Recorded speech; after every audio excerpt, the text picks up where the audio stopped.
The case that shocked Ohio because it involved a 15-year-old boy accused of breaking into the home of his 94-year-old neighbor, killing her during a robbery and attempting sexual assault on her. This is the case of Marie Belcastro. Hey y'all, and welcome back to Hooked. If you're new here, my name is Leanne. My name is Suzanne. And Hooked is basically where I do some crochet projects. We show you guys some pictures of her mini house that she is creating. And we talk about some true crime stories. Yes. Like I said, today's case is going to be the case of Marie Belcastro. I finished the hat that I did last week. It's up there. I'll show y'all pictures at the end. Oh, it's white. And pink. And pink. Yeah. So I am going to be making like a little circle bag to match that. This is the little skirt she did. Yeah, that is one of the skirts I made a couple months ago, I guess. And then I also have on one of my skirts. Sure. I'll show them. I'll do pictures at the end. Thank you. Yes. So we are going to go ahead and light this crochet candle and get into this story.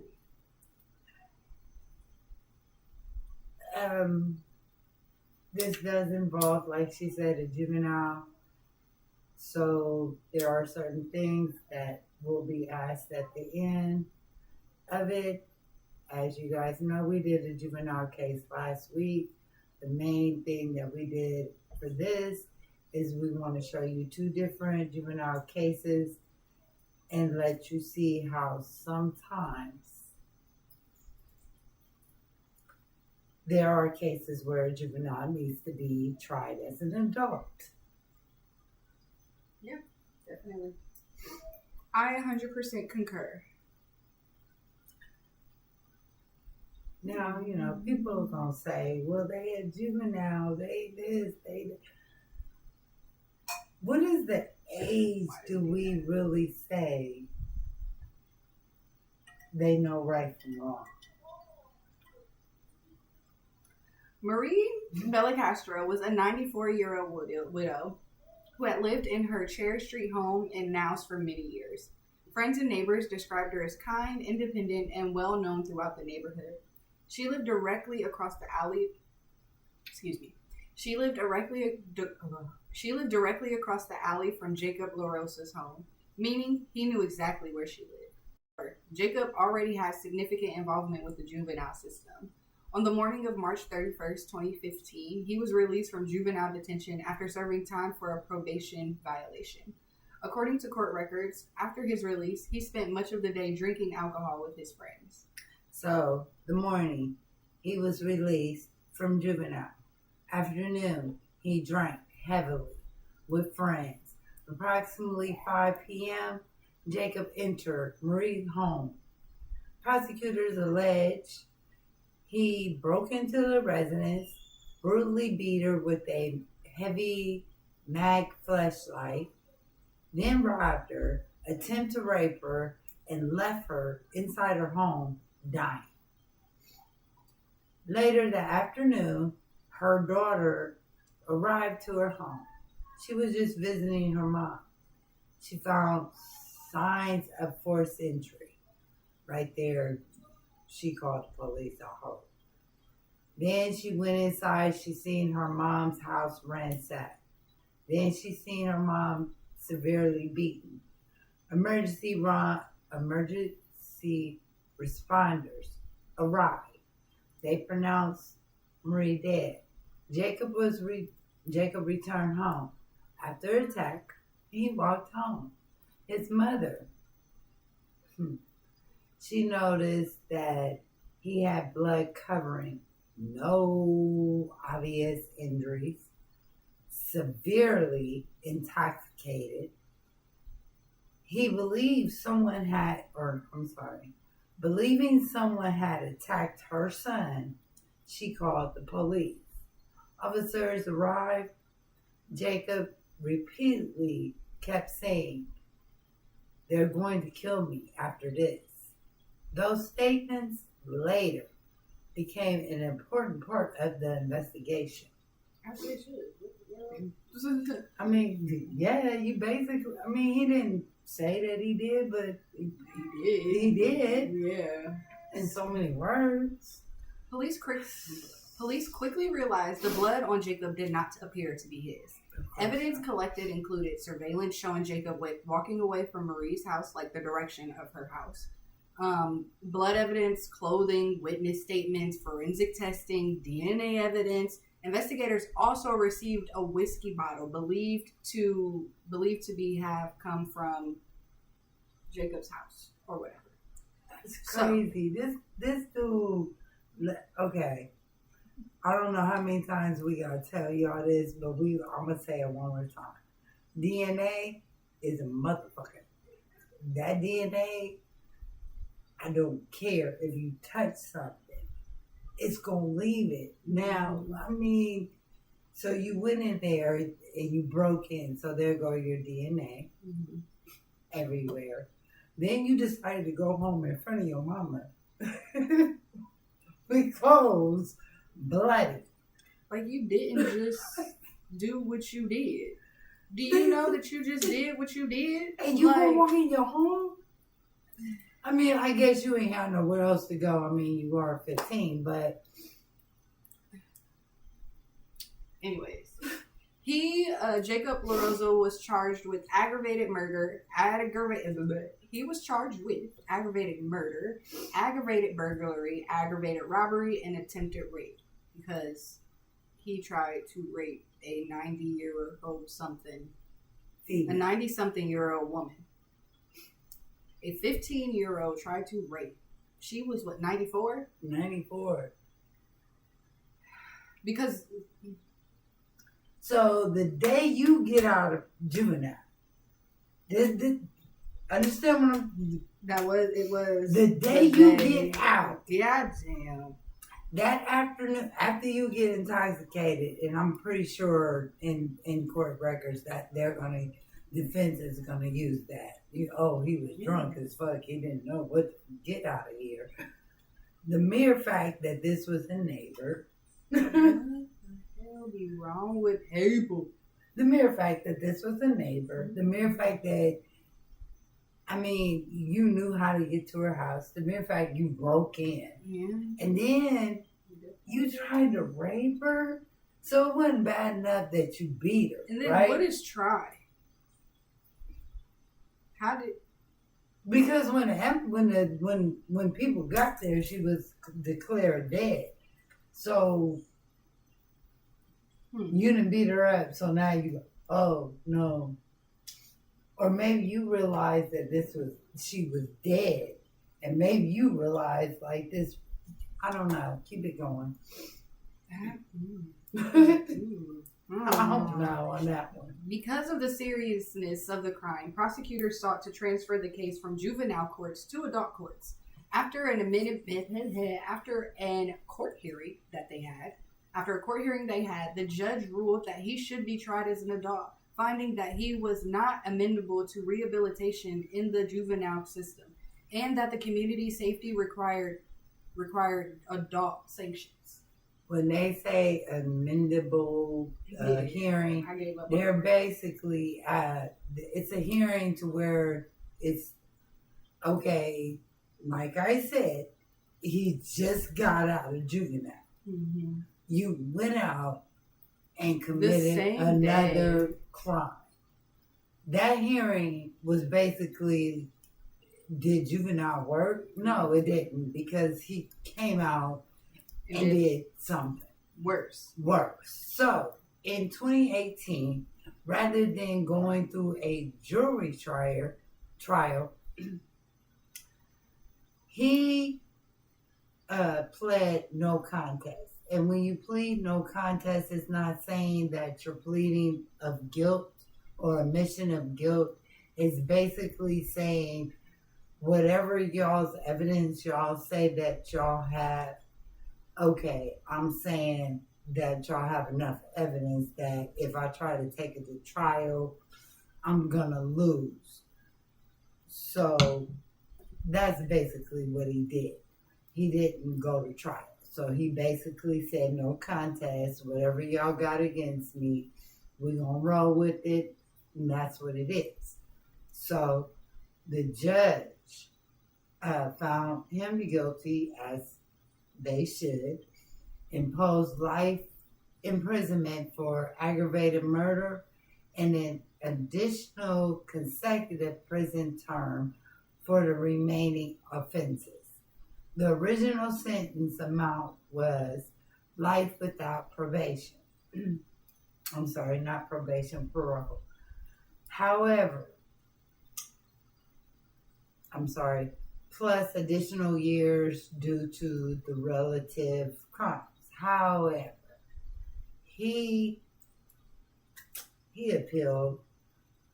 He said that the police didn't have the right to take his clothing or any other items that he had that was in his hospital room because there was no warrant. But I'm sorry, not to cut you off. They did that. They could have been doing that for the investigation for his case. Your mom called us. Your mom was worried that you got beat up. Your mom called us to see why you are the way you are. And come to find out, the way you were, because you done beat a 94-year-old woman. Exactly. And then death. You said they're going to kill me for this. So like they didn't need a warrant to search anything. I feel as if they took that for the investigation that you had already caused. Well, that your mother had already. Whatever. But when he did get arrested, or I don't even understand why he went to the hospital. We're gonna leave that alone because I don't know why he went to the hospital. But this is my hypothesis why. When they took him, 9 times out of 10, okay, mom says that my child looks like something bad didn't happen. Then the daughter had also called. So all that with these two that's happened, and then they're not far apart. Like they said, they're neighbors right through the alley. True, you at her house.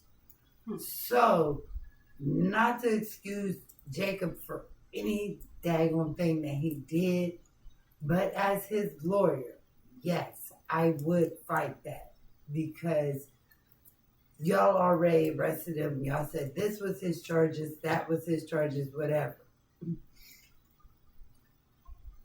Okay. Whatever he went to the hospital for, if you guys didn't have a warrant, you didn't have the right to take them clothes. Now,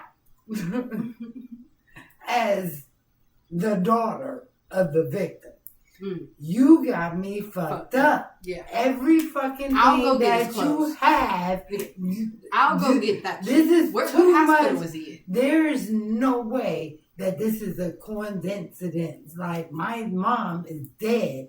This man got all her DNA. This man. No, I'm sorry. This child. Man. No, he is a man. He is a man. He's 15. He is a man. Kid. See, that's what I'm saying. That. Okay.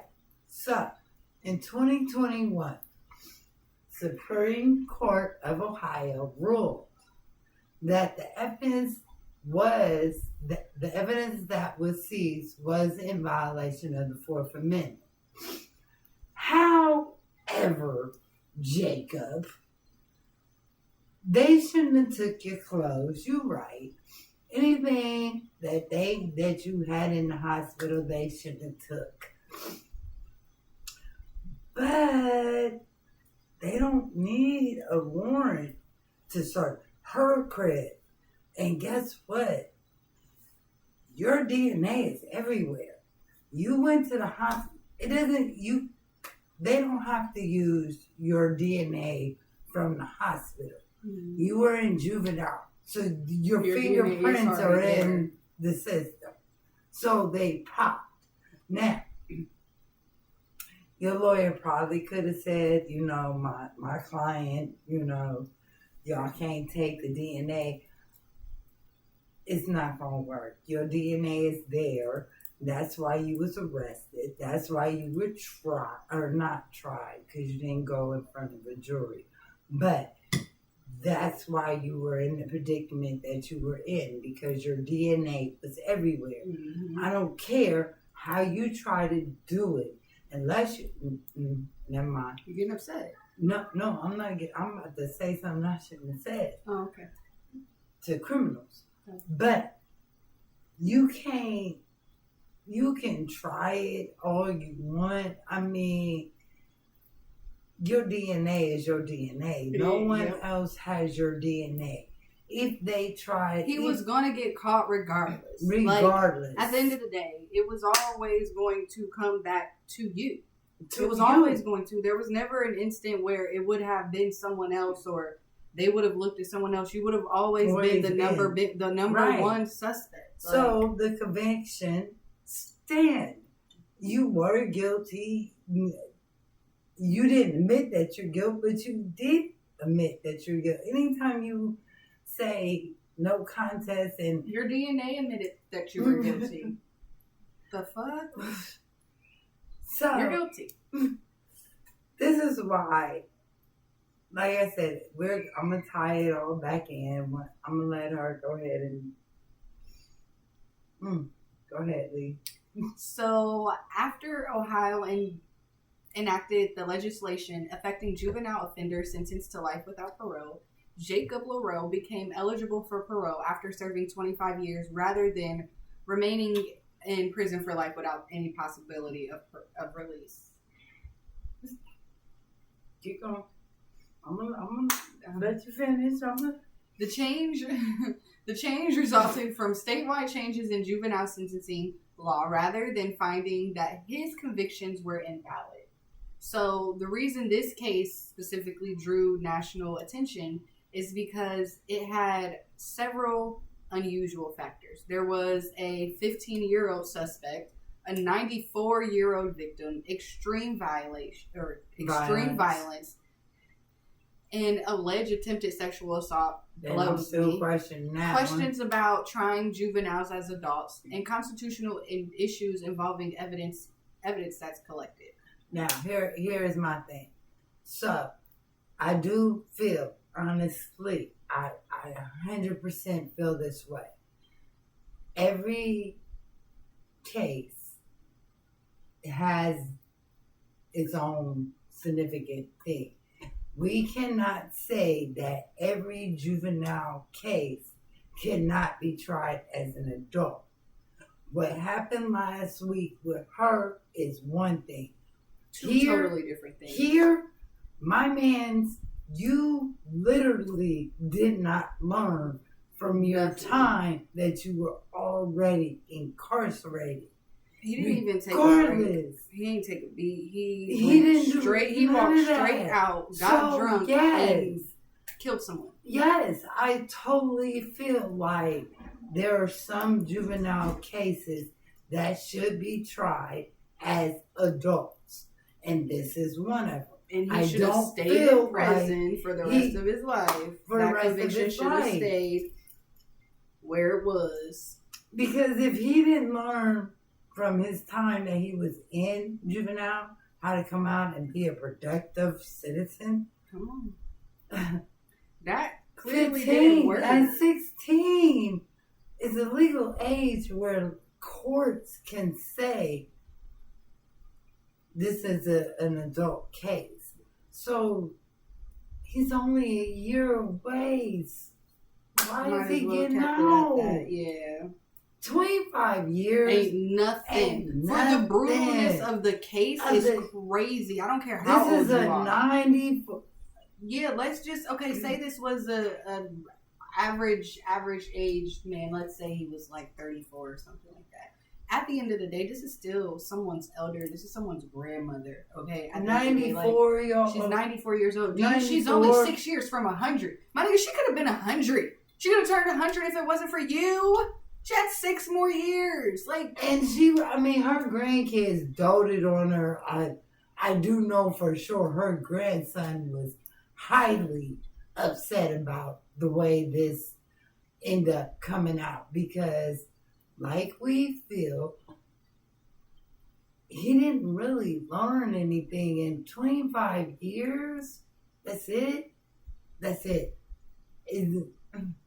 So now the new in law, that hospital room, the new laws, right? And Would've even been he in that said, hospital room, even he baby. said it when he was arrested. They gonna kill me for this. And it's, yep. Mm-hmm. So you knew what you were doing. I'm not saying that it was dead wrong. You were dead wrong. Mm-hmm. I don't care how drunk. How you can't drunk be, nobody's you got. that drunk. Yeah, you can't be that drunk. Nobody's that drunk. Bro. Nobody's that fucking. Man, don't piss me off. 15. Let me see. 15. You tried to rape a 94-year-old woman. You weren't even 15. It doesn't say how long he was previously. How was he able to get drunk?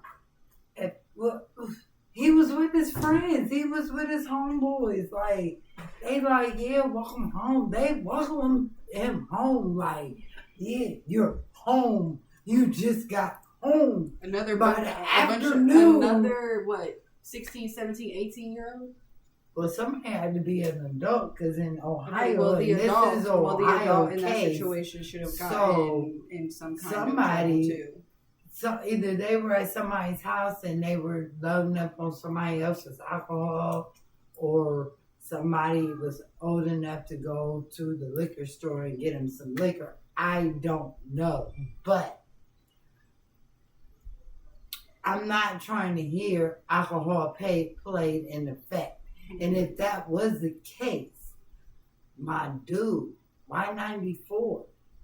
Why go to a 94-year-old woman's house? He knew she'd be there by herself. He knew she was helpless. She was 94.